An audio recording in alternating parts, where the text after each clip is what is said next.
본 방송에서 제공하는 투자 정보는 투자 판단에 대한 조언입니다. 방송에서 제공하는 주식의 가치, 가격 상승 및 가격 하락에 대해서는 방송사에서 보장하지 않습니다.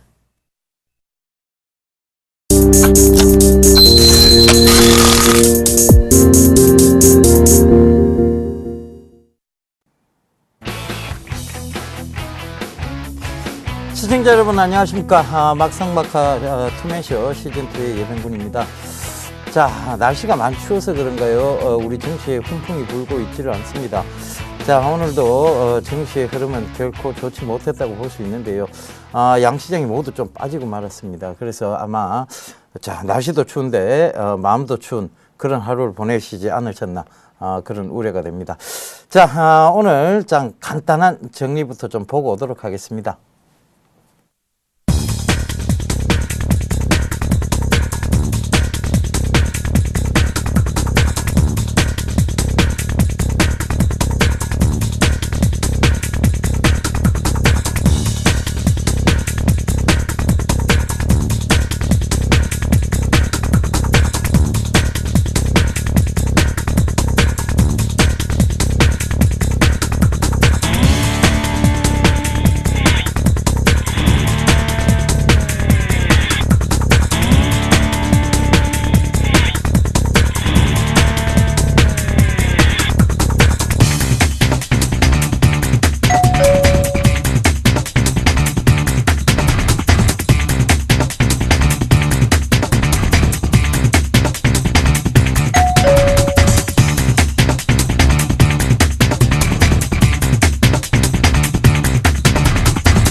예, 오늘 간략한 뉴스를 좀 보고 왔는데요. 자, 눈에 제일 띄는 것이 미국 연준 내주 상당기간 저금리 삭제할 때, 그러니까 이제 조기 금리 인상에 대한 얘기들이 이제 슬슬 이제 나오고 있다는 얘기죠. 그걸 핑계로 아마 선물 옵션 동시 만기일에 어떤 영향을 주지 않을까 약간은 우려가 되는 장인데요. 자, 이런 얘기들 오늘 좀 나눠봐야 될 것 같습니다. 자, 두 분 모셨습니다. 심기현 멘토하고 조민규 멘토님 나와주셨습니다. 안녕하세요. 네, 안녕하십니까. 예, 안녕하세요. 자, 심기현 멘토님은 오늘 이제 처음 출연이신데, 오늘 뭐 처음 출연이신데, 네. 인사 짤막하게 좀 해주시고, 그 다음에 네. 각오까지 한마디 좀 해주시죠. 네, 안녕하십니까. 심기현입니다. 아무래도 서울경제 전문가 방송인 만큼 보다 전문적인 그러한 종목 선별법과 또 그에 따른 매매 전략 함께 고민하고 또 그에 따른 해결책까지 드리는 그러한 시간을 가지도록 하겠습니다. 예. 심기현 멘토님은 뭐 여러분들 잘 아실 거예요. 너무나도 이 방송 쪽에서는 유명하신 분이라서 또 방송도 잘 하시는 분이십니다. 그래서 기대가 많이 되고 있습니다. 자, 조민규 멘토님은 뭐 늘 보셨던 분이라서 인사 안 하고 넘어가도록 하겠습니다. 자, 조민규 멘토님한테 바로 질문 좀 드릴게요. 오늘 네. 장 보면 전체적으로 좀 수급이 좀 좋지 못한 그런 장이었습니다. 자, 오늘 좀 간략하게 좀 얘기 좀 해주시죠. 일단 아무리 일단 그 지수로 봤을 때는요, 1990포인트, 2000포인트에 근접하면 할수록 아무래도 어떤 기대감이라던가 모멘텀이 강하지 않은 장이기 때문에 실질적으로 이제 차익 매물이라던가 그다음에 그 전에 있었던 손절 물량들이 좀 나오는 흐름이라고 좀 보시면 될 것 같고요. 우리가 이제 상대적으로 코스피 지수가 지금 오른 종가상으로 1970포인트 정도에서 마감을 했는데 1970포인트를 어떻게 보느냐에 따라서 이제 시각적인 부분이 달라질 수 있습니다. 그러니까 2000포인트 혹은 2100포인트부터 1970까지 내려온 걸로 볼 거냐, 혹은 1900포인트 정도 수준에서 1970포인트 이상권까지 올라간 흐름으로 이제 볼 것이냐에 따라서 이제 보는 관점이 틀려질 수 있는데요. 지금의 현재의 장은 어찌됐든 좀 급격하게 하락이 진행됐었던 흐름 속에서 회복이 좀 진행이 됐었고, 사실상 저점에서부터 계산을 해보면 대략 100포인트가량 이제 반등이 들어갔습니다. 그래서 실질적으로는 더 이상 이제 지수가 이제 올라가려고 한다면 어떤 기업들의 실적이라던가 우리나라의 어떤 어떤 경기가 좀 좋아지는 흐름들이 나타났어야 되는데 그런 부분들이 아직까지는 좀 강하지 않다 보니까 사실 지수가 좀 쉬어가는 흐름들이 맞다라고 좀 보시면 될 것 같고요. 그리고 또 하나는 이제 제일모직 상장과 관련된 이슈가 좀 남아 있죠. 그래서 이제 공모주 청약이 들어가고 그에 따른 어떤 그 자금들의 어떤 이동 형상들 그리고 이제 또 최근 들어서 삼성전자가 좀 상대적인 지수보다는 좀 강한 흐름들을 보여주고 있습니다. 아무래도 시가총액 1위 기업이다 보니까 그쪽에 어떤 매수 수급이 붙는다라고 한다면 다른 종목군들 쪽에서의 어떤 매물들이 그 자금들이 좀 이탈되는 흐름 정도로 보고 있고요. 또 하나는 선물 옵션 동기 만기일도 이번 주간에 있죠. 그래서 아무래도 2014년도에 마지막 이제 만기이다 보니까 그에 따른 관망심리가 좀 더 강한 흐름이지 않았나 이렇게 좀 판단하고 있습니다. 그래서 뭐 지금의 장은 계속 말씀드리는 것처럼 이제 올라오면 사실은 별로 이렇게 뭐 먹을 게 별로 없는 장, 그리고 조정이 나타난다고 한다면 사실은 겁날 게 없는 장. 그래서 좀 더 떨어지면 이제 매수 관점을 유지를 하겠지만 지금 자리라고 한다면 뭐 그렇게 큰 어떤 기대감을 가질 수 있는 구간대가 아니기 때문에 아무래도 다른 투자자분들도 이제 동일한 그런 방향성으로 이제 보고 있다라고 좀 판단을 하고 있고요. 그래서 그런 그런 어떤 그 박스권 매매에 대한 어떤 전략적으로 좀 짜놓고 본다고 한다면 지금 장이 과연 뭐 아주 뭐 이렇게 나쁜 장이냐 이렇게 판단하고 있지는 않습니다. 그래서 조금 더 어떤 시간적인 부분들을 좀 가지고 봐야 되는 시점이라고 좀 보고 있고 추가적으로 약간의 좀 조정이 좀 들어온다고 한다면 다시 저가 매수 관점으로 유입할 수 있는 기대감도 분명히 있는 장이다 이렇게 설명드리도록 하겠습니다. 예, 올라갈 모멘텀이 부재하다라는 얘기를 좀 해주셨고요. 그러니까 이제 그 모멘텀 부재한 속에서 시장은 좀 관망 심리를 보일 것이라는 얘기를 좀 해주셨어요. 자, 신규 멘토님, 지금 보면 이 어찌됐든 선물 옵션 동시 만기일의 영향은 약간은 보이는 것 같습니다, 시장에서. 네. 자, 오늘 장 좀 간략하게 얘기를 해주시면서 이 선물 옵션 동시 만기일까지의 전략까지 좀 얘기를 좀 해주시죠. 네, 우선은 사실 선물옵션 동시 만기의 영향권에 있어서 대형주보다는 중소형주, 즉 코스닥 관련된 종목에 대한 관심도가 사실 장 초반만 하더라도 많았습니다. 하지만 막상 시간이 지날수록 코스닥 내 종목군들에 대한 좀 낙폭이 커졌다는 거. 아무래도 뭐 수급 관련된 부분에 있어서 외국인 중심으로 해서 최근에 매수 움직임이 나오고는 있지만은 사실 전기전자 관련된 업종을 중심으로 해서 집중적인 매수가 나오고 있다. 오늘장 삼성전자와 SK 하이닉스가 각각 2%대 그리고 1%대의 비교적 큰 폭의 상승 흐름을 보였음에도 불구하고 지수가 0.4%대 하락세 보였다는 것은 어찌 본다라고 한다면은 다른 업종 같은 경우에는 거의 낙폭이 1%대 가까운 낙폭세가 나온 것이 아닌가라고 말씀드릴 수가 있겠고 자동차 관련된 업종을 중심으로 해서도 뭐 이렇다 할 현재 시점 반등세가 현재 강하게 나오고는 있지 않다라는 거. 사실 최근 같은 경우에는 지난주 후반 같은 경우에는 반등세가 나왔습니다. 하지만 이번 주에는 그 반등세가 이끌어주고 있지 못한다라는 거. 전탕운당 중심으로 해서 지난 몇 달 전부터 계속적으로 하락세가 어느 정도 멈추는 모습 보였지만은 이번 주부터는 삼성전자와 현대차 약간 엇갈린 현상 나오고 있다라는 거. 수급에 대한 불균형이 좀 나오고 있다라고 말씀드릴 수가 있겠고 유가 하락과 관련된 이슈가 어찌 본다라고 한다면 시장의 가장 큰 이슈로 작용하고 있다. 유가 하락에 따른 수혜 업종 종목은 계속적으로 잘 가고 그렇지 못한 업종 같은 경우에는 끊임없이 하락과 관련된 우려감이 현재 진행이 되고 있는 상황인 만큼 금일 시장 같은 경우에 그리고 최근에 시장 같은 경우에는 실적 장세 흐름이 아닌 원자재 시장의 움직임에 따라서 개별 업종과 종목에 대한 영향을 받는 상황으로 현재 전개가 되고 있다라고 정리를 해드리도록 하겠습니다. 예, 일단은 전체적인 움직임, 그러니까 전체적인 움직임에서는 조금 개별적 성격이 강하다는 얘기를 좀 많이 해주셨어요. 자, 맞습니다. 지금 장은 어떻게 보면 개별주적 성격이 굉장히 좀 진한 그런 장으로 보여지는데요. 자, 종목이 어차피 우리 멘토님들께서 다 알아서 잘 해주실 테고, 자, 정규 멘토님, 만약에 지금 지수에 투자하고 계신 분이 계시다면, 예를 들면 코덱스 레버리지나 코덱스 인버스, 그 다음에 지금 선물이나 이쪽에 투자하고 계신 분이 있다면 지금 전략을 좀 어떻게 잡아야 될까요?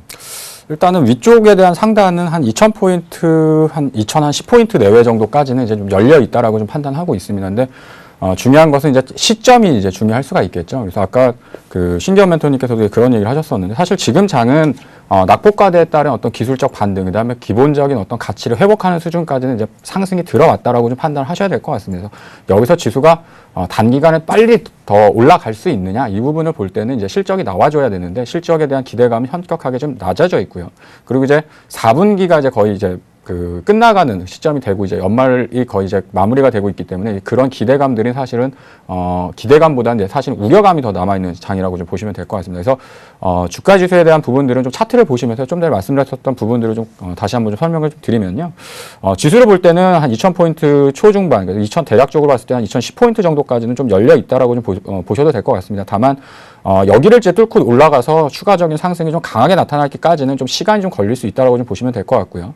밑으로 볼 때는 한 1960포인트 정도를 지수의 어떤 하반 정도로 이렇게 좀 계산을 좀 해놓고 있습니다. 그래서 정확하게 이제 50포인트 정도의 어떤 박스가 좀 형성되는 흐름인데요. 그래서 2010포인트 내외, 그 다음에 1960포인트 정도 수준이면 이제 저가 매수를 대기하고 좀 기다렸다가 이제 주식을 사는 자리. 그래서 지금은 방향성이 떨어지면 매수, 그러니까 추가적인 하락이 매수지만 중간 가격에서는 사실 방향이 없다라고 보셔야 되는 거죠. 그러니까 상단과 하단을 정확하게 좀 잡아놓고 하단부에 좀 가까워지면 이제 매수 관점으로 좀 접근을 해 나가시고, 그다음에 올라와서 2,000포인트에 근접하는 흐름이면 서서히 좀 주식계에 대한 비중을 좀 줄이셨다가 추가적으로 만약에 지수가 확실하게 좀 올라갈 수 있는 그 강한 어떤 그런 모멘텀이라던가 어떤 이슈가 생긴다고 한다면 그때 다시 확인하고 주식을 사도 늦지 않는다라고 좀 보고 있습니다. 현대차 같은 경우도 15만 원 밑으로 내려왔을 때는 사실은 이제 무서워서 주식을 못 사다가 18만 원이 넘어가니까 이제 주식을 사려고 하시는 분들이 있어요. 근데 19만 원 정도까지 갔다가 이제 다시 쉬어간다는 얘기는 기본적인 어떤 목표 가격치에 따른 기술적 반등치가 어느 정도 메꿔졌다라고 이제 보셔야 되는 거고,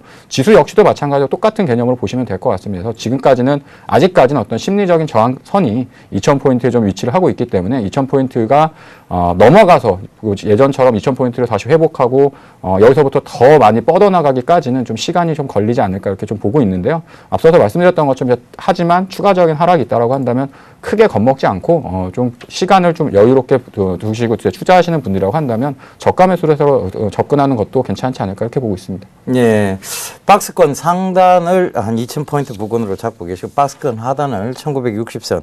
그 지금 1970선 자리 때는 좀 애매모호한 자리 때다. 이런 얘기를 좀 해주셨는데요.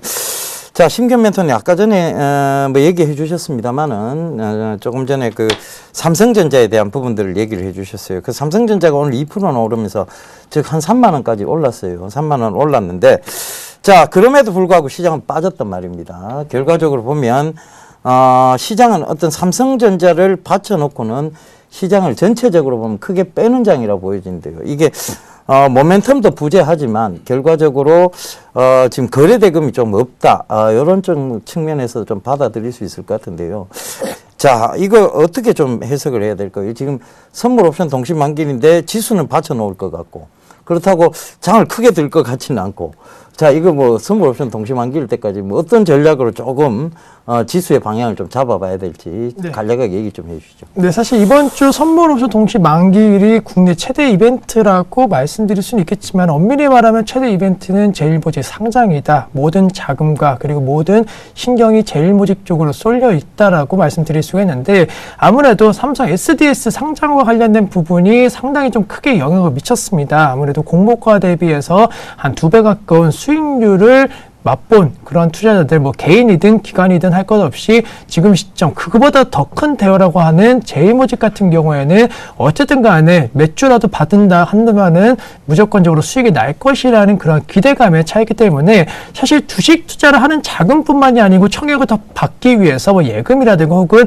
여타 다른 자산 쪽에서 현재 현금을 끌어오고 있는 과정이다라는 거, 단순히 말씀드리면 주식 시장에 있어서도 지금 현재 상장된 주식 쪽에 있어서는 자금이 빠져나가고 그 자금이 공모주 시장으로 전개가 되고 있기 때문에 삼성그룹 관련된 지배구조 관련된 종목을 제외하고는 전 종목 거의 대부분 종목군들이 현재 수급에 대한 불균형이 일어나고 있고, 그나마 전기전자 관련된 업종에 있어서는 내년도 반도체 업황과 관련된 부분이 개선 기대감 나오고 있기 때문에 SK 하이닉스 같은 경우에는 그나마 좀 양호한 수급이 들어오고 있다. 또한 유가 하락과 관련된 최대 수혜 업종이라고 할 수 있는 항공업종까지는 수급이 들어오는 모습을 보이고 있지만, 뭐 그밖에 경기 민감 관련된 업종군 그리고 내수 관련된 업종군 할 것 없이 말씀해 주셨던 거래량과 거래대금 급감에 따른 대형주 흐름에 있어서 좀 부진한 흐름 나오고 있다. 결론적으로는 이번 주 제일모직 상장이 끝나고 그리고 다음 주 월요일쯤 그 관련된 돈들이 들어오면서 다시 한번 수급이 개선이 되면서 거래량은 좀 활기차게 이루어지지 않을까라는 전망해 드리도록 하겠습니다.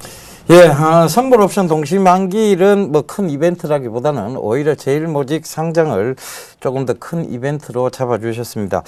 맞습니다. 이 삼성 SDS 상장되고 난 이후에 이런 이제 공모주 시장에 대한 열기가 지금 뜨겁습니다. 그러다 보니까 어떤 자금들이 조금 빼놓고 있다가 이 제일모직 상장과 더불어서 어떤 자금들의 집행 여부가 결정되어지는 그런 장이 아닌가 좀 그렇게 보여지는데요.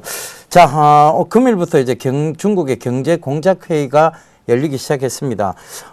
일단은 신문 기사상으로 나온 내용은 안정과 성장 쪽으로 지금 가닥을 잡아 나가고 있는데요. 균형은 아닌 것 같아요. 그러면 이제 안정하고 성장 쪽인데 오히려 중국 주가는 4%나 가까이 빠졌습니다. 자, 이 경제 공작 회의 이걸 어떻게 해석을 해야 될 것이며 이 경제 공작 회의 이후에 중국의 흐름들이 대한민국 증시에 분명한 영향을 미칠 것 같습니다.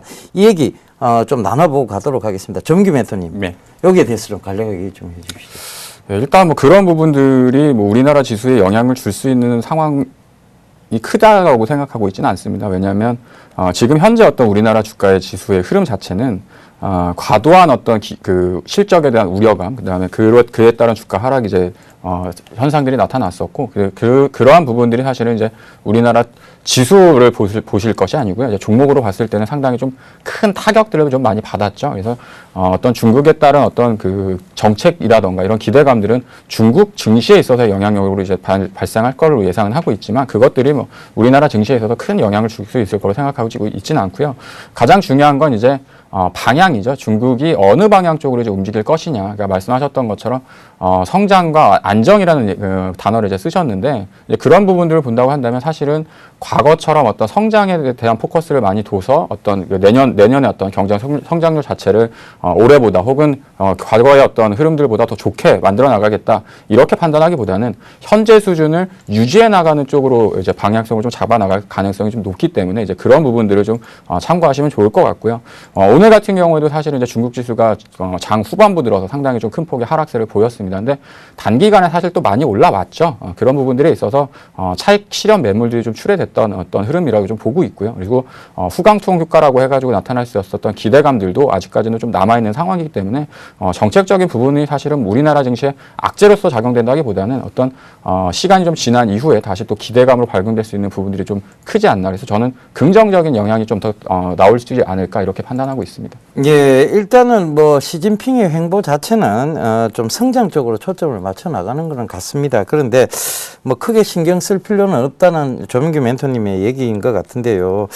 자, 이렇게 좀 다시 한번 좀 짚고 넘어가야 될 부분이 있는 것 같습니다. 그러니까 자, 이 중국에 대한 경제 공작 회의가 물론 이 대한민국 증시가 지금 올라갈 만한 모멘텀은 없어요. 그런데 이 중국이 분명히 영향을 미치는 것은 맞거든요. 그러니까 이걸 우리가 안 볼 수는 없는 상황이고 그렇다면 보기는 봐야 되겠는데 지금 후광통 때문에 중국 쪽으로 투자를 하고 있는데도 불구하고 중국 주식이 또 급락이 나왔다.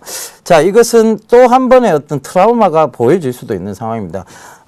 중국이 한참 오르고 난 다음에 굉장히 장기간 동안 박스권 하단에서 놀았어요. 그러다 보니까 자, 이제 그 박스권을 겨우 뚫고 나왔는데 이제 또 다시 이 중국이 안정적으로 가닥을 잡아 나간다면 어떤 부분에서 조금 한국 증시에 영향을 미칠 수도 있겠다는 생각이 좀 들고 있고요. 자, 오늘 그 차이나 디스카운트 관련주라고 불리우죠. 그러니까 차이나 하오란, 차이나 그레이트, SNC 엔진그룹, 완리, 그다음에 CKH, 그다음에 웨이포트까지 중국 상장주들이 전부 가격 제한폭까지 올랐습니다. 자, 이거 중국 경제 공작 회의의 영향 아닐까요?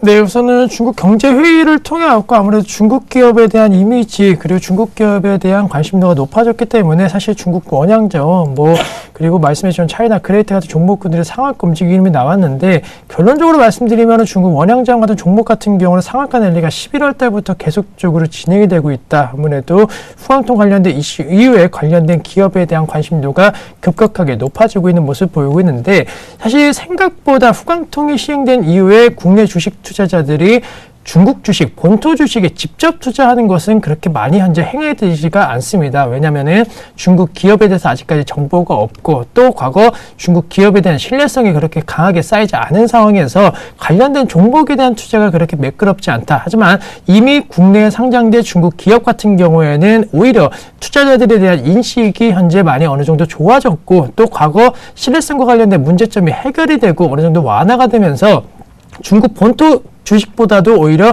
중국 기업이라고 할 수 있는 국내 상장된 중국 기업에 대한 이미지가 더욱더 좋게 형성되면서 자금이 쏠려가고 있는 모습 보이고 있고 또 중국 원양자원을 비롯한 이 중국 관련된 기업군들에 대해서도 사실 수혜 가능성이 언급되는 게 아무래도 중국에서 금융 개방을 통해 갖고 중국 기업군들에 있어서 자금줄에 있어서의 그런 유통이라든가 원활한 흐름을 해줄 수 있는 여러 가지 정책들이 나올 수 있다라는 얘기가 나오면서 주가 급등 흐름 보이고 있습니다. 하지만 현재 시점 같은 경우에는 제아무리 차이나 디스카운트와 관련된 부분이 해소가 된다 할지라도 급등과 관련된 우려가 좀 남아있는 것이 사실이기 때문에 오늘장 상해 지수 같은 경우에는 상당히 좀 오랜 폭의 양봉 형태에서 음봉 형태로 비교적 큰 폭으로 전환되는 모습 보였다. 말씀해 주셨던 대로 약간의 우려감은 나올 수 있을 것으로 판단되고 있기 때문에 중국 증시가 급락했지만 중국 관련된 기업군들은 큰 폭의 반등 흐름 보였다는 것은 내일장 그리고 다음 주부터는 약간 중국 관련된 기업 중심으로 해서 매물이 나올 수 있는 원인 제공이 오늘장 좀 된 것이 아니냐는 의견 제시해 드리도록 하겠습니다. 예, 조민규 멘토님은 이제 중국의 어떤 차익실, 중국이 오늘 급락했던 이유는 차익 실현 매물로 좀 얘기를 해 주셨고요. 자, 우리 신기현 멘토님께서는 결과적으로 보면 중국 쪽에서의 어떤 부분들이 분명히 긍정적인 역할을 할 것이다. 이렇게 얘기를 좀 해주셨습니다. 정리를 해보자면 중국이 대한민국 증시에 분명히 영향을 미치고 있는 것은 맞습니다. 그런데 그들도 지금 성장과 균형 그리고 안정에 어떤 초점을 맞춰 나가고 있으면서도 성장을 멈추고 있지는 않다. 그리고 그들의 중산층이 굉장히 많이 늘어났다는 부분은 분명히 우리나라 경제에 긍정적인 역할로 작용할 것이다. 저는 그렇게 좀 말씀드리면서 마무리 짓도록 하겠습니다. 자, 이제 오늘 이슈 어떤 이슈 선정됐는지 화면으로 보겠습니다. 연말 대형주 강세장이 펼쳐질 것이라는 전망을 뒤엎고 중소형주가 주목받고 있습니다.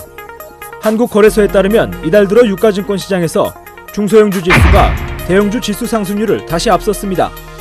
특히 외국인 매수세에 힘입어 코스닥 지수는 2.21%나 상승했습니다. 외국인은 이달 들어서만 코스닥 시장에서 991억 원어치를 순매수했습니다. 이를 두고 증권가에서는 대형주에서 중소형주로 단기 순환 가능성이 있다고 전망들을 쏟아내고 있습니다. 대형주보다 수익률 기대치가 비교적 높고 절대값이 싼 중소형주에 무게를 두는 것이 단기 수익률 향상에 도움이 될 것이라는 의견인데요. 점점 힘이 실리고 있는 중소형주 장세. 과연 연말엔 대형주라는 법칙을 깨고 뜻밖의 선전에 성공할 수 있을까요? 잠시 후 막상막하 투매슈 멘토들이 숨은 전략과 유망주까지 전격 공개됩니다. 예, 중소형주의 선전. 이 뜻밖의 선전이 아니죠. 사실은 보면 실적적인 측면에서 보면 중소형주의 선전이 어떻게 보면 당연히 예상될 수 있는 그런 장이었습니다. 그러니까 그런 부분들 좀 참고를 해보셨으면 좋겠고요.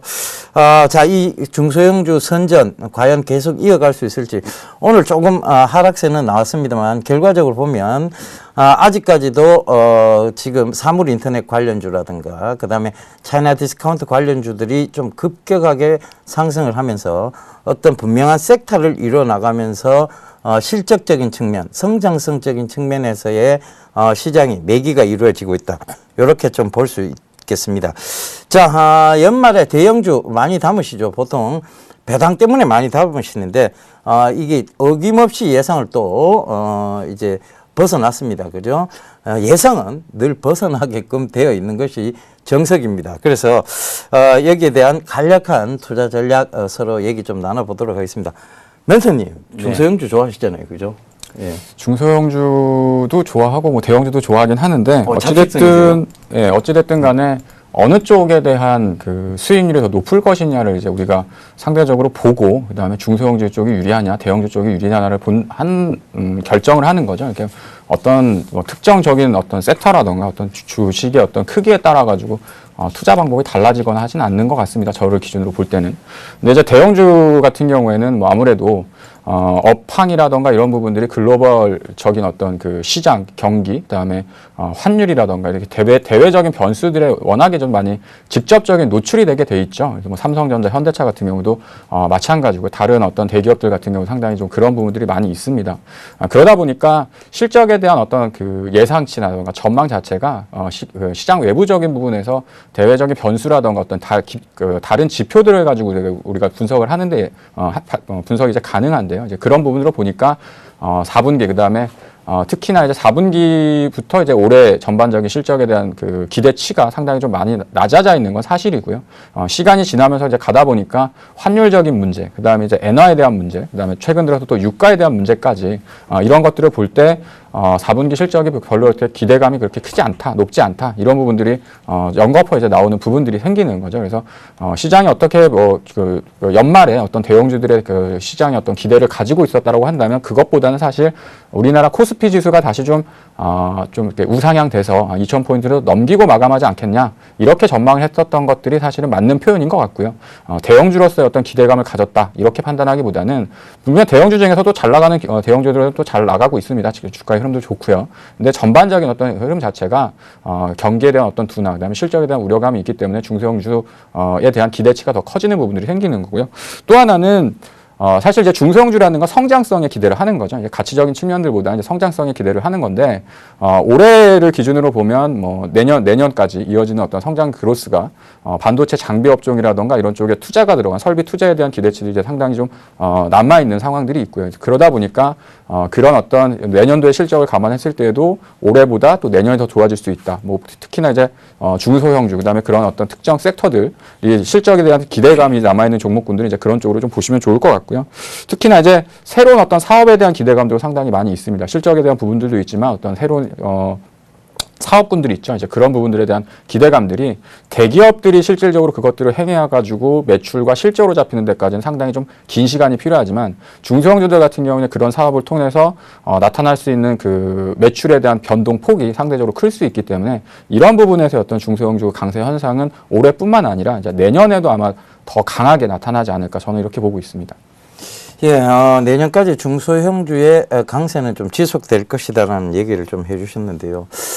자, 이 중소형주들이 잘 올라올 때는 참 연속성을 띠면서 잘 올라옵니다. 그런데 희한하게도 떨어질 때는 급락이 나온단 말이에요. 이게 별로 많지도 않은 물량 가지고 보면 이제 굉장히 큰 급락이 나오는, 그래서 어떻게 보면 개인 투자자분들이 굉장히 두려워하는 게 어떤 또 중소형주가 돼버렸는데, 자, 내년에는 이제 보면 플러스 마이너스 30%란 말입니다. 중소형주가 더더욱 겁날 수밖에 없는 그런 장입니다.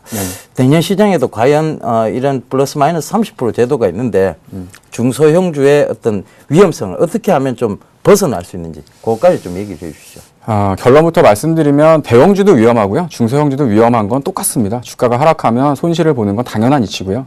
근데 이제 많은 분들이 최근 들어서 가장 저한테 많이 질문하시는 내용 중에 하나가 이제 가격 제한폭이 이제 상향됐을 때 개인 투자자들이 투자를 했을 때 좀 힘든 게 아닙니까? 라고 이제 그런 질문들을 많이 하시는데, 그건 매매를 하는 사람들의 입장에서 상당히 좀 어려울 수 있습니다. 왜냐하면 가격에 대한 변동폭이 커지기 때문에 당일에 대한 어떤 수익률의 변동폭이 심리적인 어떤 그 변화 자체가 이제 커질 수 있다라는 거죠. 근데 저 같은 경우는 주식에 대한 가격 제한폭이 크다고 해서 어떤 그게 주식시장에 있어서 투자를 하는데 어떤 그 리스크가 생긴다거나 그렇게 생각하지 않습니다. 안 좋은 기업들이 주가가 하락하는 건 당연한 거고요. 좋은 기업이 주가가 오르는 건 당연한 겁니다. 근데 그 시점이 조금 더 빨라질 수 있다라는 게 이제 투자를 하시는 분들의 입장에서는 좀 위험할 수 있겠고, 그렇기 때문에 사실은 기업적인 분석이라던가 혹은 그 기업에 대한 본질적인 가치에 대한 부분들을 기반을 해서 정석적이고 안정적인 투자를 하는 그런 부분들이 나와야 된다고 보고 있고요. 특히나 이제 그런 종목군들을 투자하시는 분들 같은 경우는 오히려 그 목표 주가라던가 적정 주가를 찾아가는 데 있어서 시간이 단축될 수 있는 부분들이 있을 수 있기 때문에 저는 오히려 더 재미있는 시장이 열리지 않을까, 저는 그렇게 기대하고 있습니다. 예. 자, 오히려 성장성적인 측면을 본다면 중소형주의 투자가 더 위험하지 않다. 이런 얘기까지는 해주셨는 것 같아요. 자, 심기현 멘토님. 네. 예전에는요, 대형주는 기다리면 올라온다 이런 얘기가 있었습니다. 그죠? 그리고 대형주는 낙폭과대만큼 큰 메리트는 없다. 뭐 이런 얘기들이 많은데요. 그게 이제 보통 통념으로 좀 자리를 잡았었는데, 요새 시장 보면 그렇지는 않은 것 같습니다. 그런데, 아무래도 이 대형주들의 이 흐름이 좀 많이 바뀌었다 이런 생각이 드는데요. 이 점에 대해서 좀 간략하게 얘기를 좀 해주시죠. 네, 우선은 말씀해 주셨던 대로 사실 한 10년 전만 하더라도 국내 대기업이라고 한다면 각 업종별에 있어서 거의 점유율이 뭐 독점이라고 말씀드릴 수는 없겠지만은 몇몇 대기업군들이 거의 독식하는 시대가 계속적으로 진행해 왔습니다. 하지만 IT가 발달이 되고 또 해외의 여러 가지 제품이라든가 해외 글로벌 업체군들이 국내 시장으로 들어오면서 과거 대비해서 대기업이라고 해서 그리고 대형주라고 해서 무조건적으로 안정적인 실적이 뒷받침되는 그동안 시대가 약간 지나갔다라고 말씀드릴 수가 있겠고, 또한 한 15년 전, 20년 전까지만 하더라도 국내의 경제 성장은 어쨌든 간에 IMF 이후에 꾸준하게 상승 흐름, 성장 흐름을 보여왔습니다. 그 속에서 국내 대기업군들이 세계적인 기업으로 발버둥하는 그런 모습 보이면서 대기업에 있어서 안정성과 그리고 해외에 있어서 성장성이 부각이 되면서 주가 상승에 대한 흐름이 강하게 나타나는 모습 보였고, 무엇보다도 경제 사이클 관련된 부분, 사실 한 5년 주기로 뭐 경제 사이클이 돈다 이런 얘기가 계속적으로 좀 어느 정도 일원화되는 그런 모습 보였는데, 최근에 경제 사이클만 놓고 봤을 때는 업종별로 그 사이클이 제각각이다라는 거, 그리고 장기 불안과 관련된 그 부분을 겪는 나라는 계속적으로 불황이고, 경기 호황을 겪는 나라 같은 경우는 계속적으로 성장 흐름을 보이면서 호황 흐름을 보이고 있기 때문에 경제 사이클과 관련된 이론이 최근 들어서 그리고 몇 년 동안 많이 깨지는 모습 보였다는 거, 많은 분들께서 몇 년 전에 대형주 어느 정도 기다리면 올라올 것이라고 생각하셔서 매수했던 금액 대비 현재 오히려 낙폭이 더욱더 커지면서 손실이 커지는 모습 보였습니다. 따라서 그런 움직임을 계속적으로 생각을 하시면서 대형주는 무조건 올라올 것이라고 생각하기는 어렵다라는 거 말씀드릴 수가 있겠고, 대형주 내에서도 과거에는 업계 1위, 2위, 3위가 어느 정도 고착화되는 모습 보였는데, 최근의 시장 같은 경우에는 업계 1위와 2위와의 격차가 빠르게 축소가 되고 있고, 뭐 또한 업종 같은 경우에는 업계 1, 2위가 급격하게 변화되는 모습 보이고 있습니다. 한 기업 같은 경우에 뭐 제품이라든가 아니면 브랜드 이미지가 급격하게 좋아지면서 수요가 폭발적으로 늘어나면서 업계 1위 자리를 차지하는 그런 기업이 있고, 반대로 업계 1위였지만 이미지가 안 좋아지고 수요가 급감하면서 업계 2위, 3위까지 내려가는 모습 보이고 있기 때문에 업계 1위 종목이 2위로 내려간다고 한다면 단순히 실적이 내려간 것과 관련된 부분보다도 오히려 프리미엄, 즉 1등이 갖고 있었던 프리미엄이 무너지는 경향이 나오고 있기 때문에 대형주 투자에 있어서는 이러한 점도 인식을 하셔야 된다는 거, 그리고 성장하는 그런 중소형주들이 현재 시점 급격하게 IT 관련된 기업이라든가 쇼핑몰 관련된 기업군들에 있어서 거대 기업군들이 형성되고 있기 때문에 몇 년 전까지만 해도 중소형주였던 기업군들이 외모가 상당히 외형이 커지는 그런 모습 보이고 있다는 거, 대형주 내에서도 지갑 변동이 상당히 좀 활발하게 이루어지고 있다는 거, 잘하면은 대박이 날 수 있는 대형주 시장이지만은 반대로 했을 때가는 여기다 손실이 커질 수 있는 장세의 흐름이다라고 말씀을 드리도록 하겠습니다. 예, 일단 두 분 다 방송을 참 잘하시는 분들이에요. 그러다 보니까 역시 여우십니다. 두 분 다 명확하게 들리기는 하는데 분명한 얘기는 아닌 것 같아요. 그래서 단도직입적으로 몇 가지 질문 딱 짤막하게 하고 넘어가 보도록 하겠습니다. 자, 조민기 멘토님. 예. 중소형주 계속 간다고 하셨어요. 그죠? 네. 대형주보다는 중소형주가 낫다. 자, 주도 섹터 있습니까? 일단 기본적으로는 이제 반도체 장비 쪽, 그 다음에 디스플레이 장비 업종을 상당히 좀 저는 좋게 보고 있고요. 이제 대형주에 대한 부분도 사실 이렇게 봐야 될 것 같습니다. 그러니까 그 앞서서 잠깐 이제 얘기를 하다 말았었는데, 내년도 우리나라 코스피 지수 얼마 정도로 갈 거라고 생각하고 계세요? 예병민 멘토님. 저는 코스피 지수를 조금 크게 보고 있습니다. 예. 저는 내년도는 한 2200, 2300까지는 충분히 갈 수 있는 그런 장이다. 예, 저도 한 2300 혹은 저는 조금 더 크게 써서 2500 정도까지 갈 수 있다고 보고 있는데, 그렇다면 어떤 종목이 갈까요? 저는 이제 지금의 굴뚝주는 아니라고 보여지고요. 정화조는 아니라고 보여지는데, 저는 뭐 조금은 조금 신사업적이고 그러니까 이제 하드웨어적 성격이 강한 종목군들보다는 소프트웨어적 성격이 강한 종목군들이 갈 것 같습니다. 예. 일단 제가 이제 그 질문을 드렸던 건 뭐냐면, 지수가 간다는 얘기는 대형주가 간다는 얘기겠죠.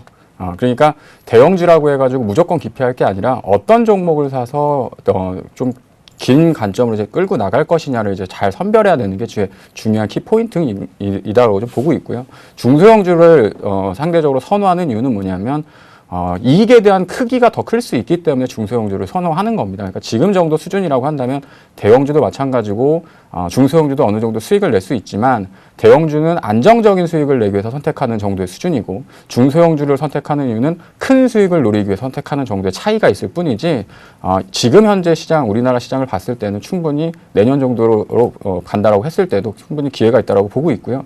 그러니까 섹터로 본다고 한다면 앞서 말씀드렸던 것처럼 올해보다 내년이 확실하게 좀 좋아질 수 있는 쪽은 반도체 장비하고 이제 디스플레이 장비 업종 이쪽은 어느 정도 좀 확실히 좋아지지 않을까 이렇게 좀 관심 있게 보고 있습니다. 예, 반도체 장비, 디스플레이 장비 쪽을 보신다고 하셨어요. 자, 전자 쪽을 보시는 것 같습니다. 그렇습니다. 이게 코스피의 상승이 있기 위해서는 코스닥의 상승도 이어져야 됩니다. 코스닥의 또 강한 상승이 있기 위해서는 코스피의 상승이 제한적이면 안 된다는 얘기, 그 얘기와 일맥상통한다고 보시면 될 것 같습니다. 자, 심기현 멘토님께도 질문해야 될 것 같습니다. 네. 자, 중소형주 간다고 보십니까? 네, 중소형주는 가는 섹터만 좀 가지 않을까라는 의견을 제시를 해드릴 수가 있겠습니다. 예, 그 가는 섹터 짤막하게 얘기 좀 해주시죠. 네, 우선은 바이오 관련된 섹터 중에서도 역시나 피부 미용과 관련된 섹터 같은 경우에는 꾸준하게 수요가 증가될 수밖에 없다라는 거, 아무래도 국내 증시, 국내 경기 불안과 관련된 우려감 나올 수는 있겠지만은 사실 피부 미용, 안티에이징 관련된 제품에 대한 판매량은 계속적으로 늘어날 수밖에 없습니다. 경기 불황에도 불구하고 해외 여행객 수가 상당히 사상 최대치를 증가한다, 이런 뉴스 계속적으로 들으실 수가 있는데, 마찬가지로 경기가 불황이라고 할지라도 이 관련된 산업에 대한 매출은 계속적으로 늘어날 수밖에 없다라는 거, 또 한류 열풍과 관련된 움직임이 국내 소비자뿐만이 아니고 해외 동남아시아 중화권 중심으로 해서 폭발적인 지금 제품에 대한 판매량이 증가세 보이고 있기 때문에 그와 관련된 섹터 같은 경우에는 충분히 장기 성장 가능할 수 있을 것으로 판단되고 있고, 게임 관련된 업종군 같은 경우는 약간 좀 조심하셔야 된다. 아무래도 한 게임이 대박이 나면은 실적이 크게 개선되지만 그 게임에 대한 열풍이 모바일 게임 같은 경우에는 상당히 기간이 짧습니다. 아무래도 유행을 자주 타는 그런 게임의 업종을 생각했을 때 지금의 실적이 내년도 후년도까지 실적으로 무조건적으로 갈 것이다 라고 생각하는 것은 리스크가 있을 것으로 판단되고 있기 때문에 바이오 관련된 섹터 쪽에 있어서 한번 관심 가지시는 곳만 좀 유심 있게 지켜보자라고 말씀드리도록 하겠습니다. 예, 심기현 멘토님은 바이오 쪽을 짚어주셨고, 우리 조민규 멘토님께서는 반도체 장비, 디스플레이 장비 쪽입니다. 그러니까 전차 쪽이 전자 쪽이고, 그리고 어떻게 보면 코스메틱 쪽이라고 봐야 되네요. 바이오 쪽을 봐야 되겠네요. 그죠? 전바라고 보시면 되겠습니다. 자, 여기까지 얘기 좀 마무리 짓고요. 바로 우리 두 분이 준비하신 히든카드 보도록 하겠습니다.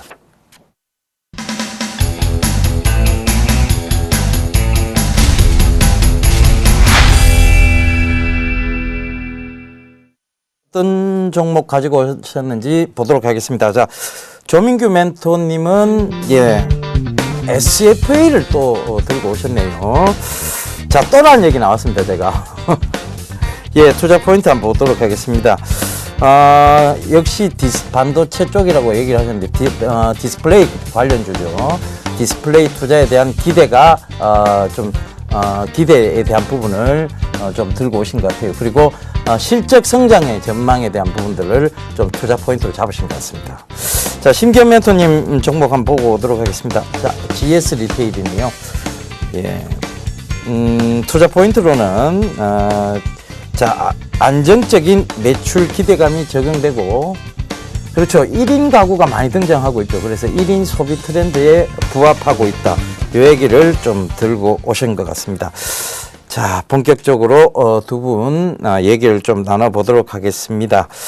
자, 조민규 멘토님부터 얘기를 좀 해주시죠. 또라고 하셔가지고 또 들고 나왔습니다. 사실 좋은 주식이고 앞으로 올라갈 수 있는 주식이라고 한다면 계속해가지고 관심을 가져야 된다라고 생각을 하고 있고요. 유니테스트 같은 경우에도 실질적으로 한 350% 정도 상승을 했는데 시즌 1, 그다음에 시즌 2에서도 계속해가지고 추천을 드리고 좋은 수익률이 나왔었거든요. SFA 같은 경우 사실 그 전까지 아까 이제 말씀하셨던 내용들을 보면 기존의 어떤 디스플레이 쪽에 대한 투자 기대감 이런 부분들이 사실은 이제 많은 분들이 그렇게 생각을 하고 계시죠. 근데 제가 3분기 실적 발표하는 IR 행사장을 갔다 오니까 SFA를 이제 그렇게만 바라봐서는 안 되겠다라는 생각이 좀 듭니다. 그래서 회사가 지금 많은 변화를 가지고 있고 그다음에 앞서서 우리가 이제 이슈에 대한 부분들을 얘기할 때도 중국에 대한 어떤 성장이라던가 안정 뭐 이런 부분들을 얘기했었었는데 그와 관련된 상당히 큰 어떤 어떤 투자에 대한 활성화 이런 부분들로 인해 가지고 수혜가 될 수 있는 모멘텀이 서서히 이제 작용되고 있기 때문에 이제 그런 쪽으로 이제 포커스를 좀 바꿔야 되지 않나라는 좀 생각을 갖고 있습니다. 그래서 SFA 같은 경우는 기본적으로 뭐 디스플레이 장비, 그다음에 공장 자동화, 그다음에 물류 자동화 뭐 이런 쪽과 관련된 이제 사업부를 영위하고 있는데요. 그쪽에 대한 수주가 지속적으로 지금 증가를 하고 있고 그쪽에 대한 분량들이 국내뿐만 아니라 중국 쪽에서도 계속해가지고 지금 수주가 증가하고 있는 모습들을 보여주고 있기 때문에 이제는 단순히 디스플레이 장비를 만들었던 어떤 과거의 어떤 SFA가 아니다 이렇게 좀 보셔야 될 것 같고요. 지금 화면에 보시는 것처럼 이제 물류 시스템 산업이라던가 이런 부분들이 이제 중국 본토로 넘어가서 중국 내에서 만들어지는 뭐 물류 센터라던가 혹은 이제 쇼핑몰과 관련된 이제 사업부 쪽에서 그런 쪽에 관련된 이제 수주들이 지금 지속적으로 증가되는 흐름들을 보여주고 있고요. 가장 중요한 건 뭐냐면 과거 같은 어떤 우리나라 경제하고 이제 비슷한 부분들이 생기겠지만 우리나라 같은 경우도 인터넷 쇼핑몰이라던가 홈쇼핑과 관련했었던 물류 시스템이라던가 어떤 그런 산업들이 발전을 하면서 사실은 공장 자동화, 물류 자동화가 성장을 했었거든요. 근데 중국 같은 경우 이제 알리바바라던가 이런 어떤 글로벌적인 어떤 그 인터넷 쇼핑몰들이 생겨나고 늘어나고 있는 추세이고 그다음에 그런 소비자층들이 이제 그런 쪽을 많이 원하고 있습니다. 이제 그런 수혜가 이제 SFE 쪽으로 이제 갈 수 있다라고 좀 보시면 될 것 같고요. 이제 플러스 알파적으로는 아무래도 이제 삼성이라던가 그다음에 중국 기업들의 어떤 디스플레이 투자가 내년도 이제 확대로 간다고 한다면 이제 실적과 어떤 기업적인 어떤 성장이 예상될 수 있는 흐름이기 때문에 충분히 뭐 어떤 수익률적인 측면 그다음에 회사가 좋아지는 부분으로 접근하면 좋을 것 같고요. 그래서 지금 뭐 SFA를 계속해가지고 말씀드리는 이유는 뭐냐면 기존에 갖고 있었던 생각들보다는 어찌됐든 3분기로 넘어오면서 4분기에 대한 실적은 이제 어느 정도 좋아질 거라는 건 이제 가시화가 됐습니다. 근데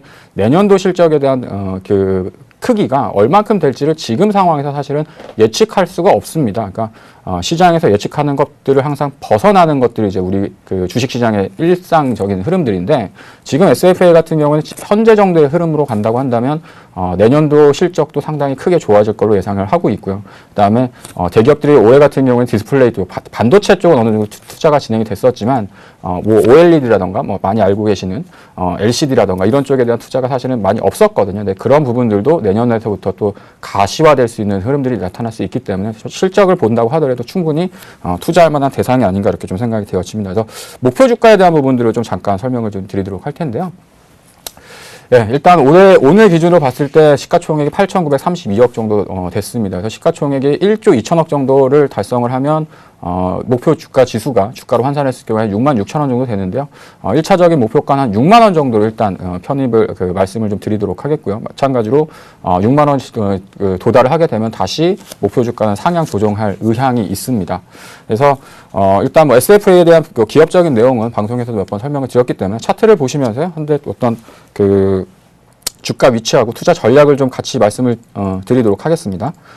예, 일단 SFA 같은 경우에는 뭐 지금 현재 단기적으로 봤을 때는 약간 이제 박스권에 갇혀가지고 대략 한 48,000원 정도에서 51,000원 정도 이렇게 약간 횡보를 거쳐놓고 있는 흐름들인데 잘 보시면 아시겠지만 계속해가지고 저점이 이렇게 높아지는 모습들을 좀 보여주고 있습니다. 지금 현재 계속 우상향되는 패턴을 만들어 나가고 있고요. 그래서 다시 한번 요 가격적으로 한 51,000원 정도로 돌파한다고 한다면 추가적으로 한 55,000원에서 56,000원 정도까지는 단기간에 좀 급격한 상승이 나타날 수 있는 가능성이 좀 있다라고 보시면 될 것 같고 이 구간이 사실은 주가가 많이 올라온 게 아니라는 거죠. 과거의 어떤 주가의 흐름을 봤을 때도 실적으로 봤을 때는 충분히 직전 고점을 돌파할 수 있는 모멘텀을 가지고 있다. 그래서 중장기적으로 봤을 때 제가 아까 뭐 반도체 장비라던가 그다음에 디스플레이 장비 업종 중에서도 어떤 그 기대치가 올해보다는 내년이 더 좋을 수 있다라고 말씀드리는 이유들이 이제 주가가 올랐을 때 새로운 고가를 또 경신을 할 수 있는 기대감들이 작용될 수 있기 때문에 SF는 상당히 좀 좋게 보고 있고요. 그래서 매수가는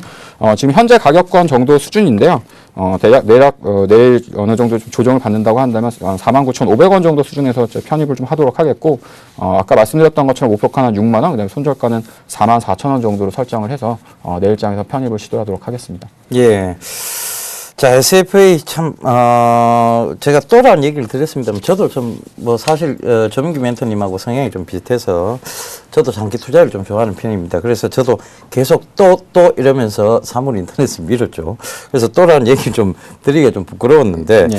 자, 이 SFA가 저도 이 관심을 많이 가지고 있었던, 종목이었고, 사실은, 42,000원대부터 계속 관심이 좀 있었어요. 그런데, 주가가 좀 그 이후로 좀 많이 빠졌을 때, 제가, 그때, 이게 왜 빠질까에 대한 부분에서, 조금 제 나름대로 이제 결론을 내렸던 부분이, 이 SFA가 태양광 사업도 조금 하고 있는 것으로 알고 있습니다. 예. 그래서 그 태양광 사업의 부진이 어떤 기업의 실적에 좀 발목을 잡고 있는 것이 아닌가 그렇게 봤는데요.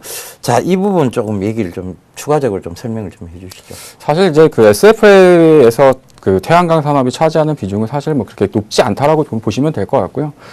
사실 그 전까지는 이제 물류 쪽하고 이제 반도체 장비 쪽이 한 5대5 정도의 어떤 그 비율을 가지고 가고 있었었는데, 그 물류 장비 쪽은 계속해가지고 안정적인 좀 매출을 달성을 해 나가고 있었습니다. 근데, 삼성이라던가 또 국내 쪽 업체들이, 디스플레이 쪽에 대한 투자가 좀 많이 이렇게 지연되다 보니까, 디스플레이 쪽과 관련됐었던 매출들이 좀 둔화되는 모습들을 보였었죠. 그래서 태양광과 관련됐던 흐름들로, 부진했기 때문에 뭐 주가가 발목을 잡았다기보다는 디스플레이와 관련된 어떤 그 투자가 계속해가지고 지연됐었고, 뭐 SF뿐만 아니라 디스플레이와 관련된 우리나라에 있는 뭐 잘 아시는 이제 OLED 기업이라고 해야겠죠. 이 OLED 장비 기업들 같은 경우는 아직도 이제 바닥권에 주가가 이제 머물리는 형태를 좀 띠고 있거든요. 근데 SF가 다른 건 뭐냐면 아까 말씀드렸던 것처럼 물류 자동화, 그다음에 공정 자동화와 관련된 그런 쪽 사업부가 이제 계속해가지고 성장에 대한 흐름들을 좀 보여주고 있고, 추가적으로 디스플레이에 대한 장비가 이제 추가적인 발주가 나오고 수주가 나온다고 한다면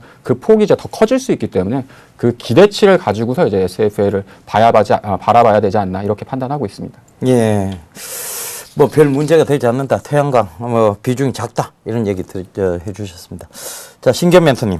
바로 GS 리테일에 대해서 투자 포인트를 간략하게 얘기 좀 해주시죠. 네, 우선은 GS 리테일 같은 경우는 사실 유통 관련된 종목에 있어서 편의점 관련된 종목군들이 현재 주도 섹터는 아닙니다. 엄밀히 말하면은 온라인 모바일 쇼핑 관련된 종목군들이 주도 섹터로 부각되고 있는 모습 보이고 있지만은 사실 오프라인과 관련된 부분, 돈을 씀씀이에 있어서 단순히 온라인과 모바일 쪽에서 결제하는 것이 아니고 직접 지불을 하는 형태에 있어서는 분명히 현재 강점으로 자기계획금하고 있다라고 말씀을 드리는데, 아무래도 소비 패턴에 있어서 현재 전체적으로 과거처럼 큰 돈을 쓰는 소비 패턴이 그렇게 많아지고 있지는 않습니다. 아무래도 담배라든가 혹은 식품 관련된 부분에 있어서도 과거처럼 한꺼번에 많이 그러한 사는 소비 패턴이 현재 거의 줄어들었다는 거, 그만큼 필요할 때 필요한 만큼 필요한 것을 사는 소비 형태가 현재 진행이 되고 있기 때문에 편의점 관련된 부분에 있어서 하루에 한두 번쯤은 한 번은 들릴 수 있는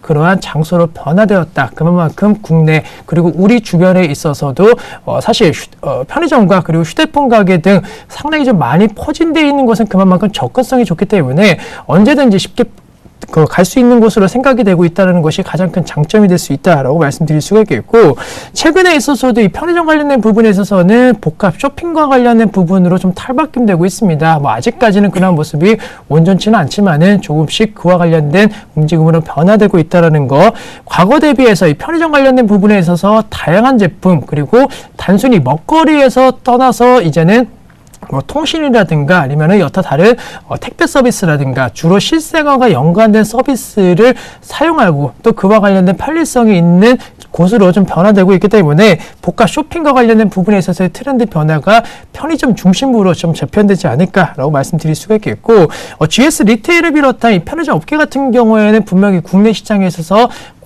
성장이 둔화가 되는 움직임을 보이고 있습니다. 이미 목 좋은 자리, 심지어 목이 그렇게 좋지 않은 자리에 있어서 편의점 업계 같은 경우에 이미 꽉 차 들어섰다. 그 말은 성장은 안 하더라도 지금 있는 점포들이 꾸준하게 유지가 된다고 한다면은 GS 리테일이라든가 그리고 BGF 리테일 같은 경우에도 충분히 계속적으로 지속적인 영업이익세가 지속될 가능성이 높을 것으로 판단되고 있기 때문에 안정적인 수익 창출 가능하다라고 말씀드릴 수가 있겠고, 또한 1인 가구 증가가 계속적으로 좀 이슈가 되고 있는 것이 사실인데, 앞서 얘기 드렸던 대로 1인 가구 증가 나 혼자 먹는 것에 있어서 나 혼자 사는 것에 있어서 크게 많이 살 필요가 없다라는 점을 밀어보고 또 멀리 이마트를 비롯한 뭐 마트 같은 곳을 가기 위해서는 아무래도 접근성이 많이 떨어집니다. 하지만 편의점 같은 경우에는 집 근처, 뭐 회사 근처 어디든 반경 100m 안에는 대부분 있는 것이 사실이기 때문에 접근성과 관련된 부분에 있어서도 메리트가 상당히 좀 계속적으로 있을 수밖에 없겠고 또 한 가지 과거 편의점 관련된 제품이라고 한다면 좀 비싸다는 인식이 강했습니다. 똑같은 제품이라도 마트보다는 편의점이 비싼 것이 사실인데 최근에 있어서는 뭐 할인 제품군들이 상당히 많아지고 있다는 거 그리고 편의점 업계 같은 경우에도 가격이 싸게 나오는 제품 같은 경우에는 마트보다도 훨씬 더 싸게 파는 그러한 이벤트성 제품들이 좀 많이 나오고 있다. 또한 PB 상품이라고 하는 자체적인 유통망을 갖고 있는 그러한 제품 같은 경우에도 제품의 질 대비해서 가격이 좀 싸다라는 인식들이 확산되고 있는 모습을 보이고 있기 때문에 뭐 그런 움직임 속에서도 좀 싸다라는 인식이 확대되면서 돈은 씀씀이가 조금은 커질 수 있다라고 말씀드릴 수가 있겠고 마지막으로 가장 큰 장점이라고 한다면은 현재 시점 체크카드 관련된 부분, 뭐 신용카드 관련된 부분에 있어서 적은 금액으로 편하게 살 수 있는 것은 편의점밖에 없습니다. 따라서 그와 관련된 부담감도 적을 수밖에 없는 것이 장점이기 때문에 현재 시점 좀 관심 갖게 가져보자라고 말씀드리도록 하겠습니다. 예, 매매 전략까지 바로 좀 제시를 해주시죠. 예, 우선은 매매 전략 같은 경우에는 금액 25,400원대 종가 형성되었기 때문에 뭐 이 부분 가격대에서는 매수 가능하다라고 말씀을 드릴 수가 있겠고 한두 번에 있어서 약간 저항라인이 있을 수는 있겠지만 26,000원만 뚫어준다라고 한다면은 뭐 27,800원대까지 목표가 설정 한 번은 가능할 수 있다라고 말씀드릴 수가 있겠고 GS 리테일 같은 경우에는 사실 편의점 업계와 놓고 봤을 때 업계 2위입니다. 하지만 업계 1위와의 격차가 그렇게 크지 않다는 점 미뤄봤을 때 제시드렸던 목표가 설정에 있어서는 1위와 2위 기업 간의 격차가 너무 많이 벌어졌기 때문에 이격도 조정과 관련된 기대감 속에서도 충분히 달성 가능할 수 있는 금액이다라고 말씀을 드리도록 하겠습니다. 예, GS 리테일에 대한 자세한 가격 전략까지 들어봤습니다. 자, 조민기 멘토님, 편의점 자주 가십니까? 예, 1+1 있을 때만 갑니다. 1+1. 예. 자, CU가 바로 이제 BGF 리테일이고 GS25가 이제 GS 리테일인데요. 예. 자, GS25를 많이 가십니까? CU를 많이 가십니까? 가까운 데를 갑니다. 예, 가까운 데가 CU입니까? 글쎄요, 저희 동네에는 사실 편의점이 없고요. 이제 제가 뭐 방송을 하거나 아니면 제가 뭐 어디 장소를 갔을 때 일단 근접한 편의점을 뭐 가는 편이지 뭐 특정한 어떤 브랜드를 보고서 편의점을 가는 편은 아닌 것 같아요. 저도 봤을 때는. 알겠습니다. 자, 편의점 사업 좀 조민규 멘토님 얘기를 들어보니까 아직까지 안정적인 성장 좀 보일 수 있다라고 보여집니다. 자, 신규 멘토님. 네. 자, 휴대폰 뭐 쓰고 계세요? 삼성 거 쓰고 있습니다. 삼성 거 쓰고 네. 계십니까? 아몰레드 휴대폰입니까? 네. 아몰레드. 네. 자, 이제 그럼 이제 스마트폰의 진화가 지금은 이제 외형적 성장은 어느 정도 진화가 끝났다고 보고 있는데요. 자, 아몰레드 이 외형적 성장이 좀 이어질까요? 사실 고화질과 관련된 부분이 기능으로서 그리고 경쟁적으로 부각되는 것은 사실 맞습니다. 하지만 현재 시점 그 기능만으로 소비자들이 선택하지는 않는다라고 말씀드릴 수가 있겠고 과거 사실 2년 전 나왔던 스마트폰과 현재 시점 스마트폰에 있어서 크기라든가 그리고 기능 관련된 부분은 거의 차이가 없다라고 말씀드리면서 새로운 디자인과 관련된 부분이 언급될 수 있는 종목군들을 좀 관심 가지시는 게 낫지 않을까라고 말씀을 드리도록 하겠습니다. 예, 일단은 뭐 외형적 성장에 대한 부분에서는 약간 의심적인 얘기를 좀 해주셨습니다. 자, 여러분 이 두 분 이제 활약 기대해 보면서 화요일 날 여러분들 고정 시청해 주셨으면 좋겠습니다. 저는 이만 물러가고요. 내일 다시 인사드리도록 하겠습니다. 지금까지 시청해 주셔서 대단히 감사합니다.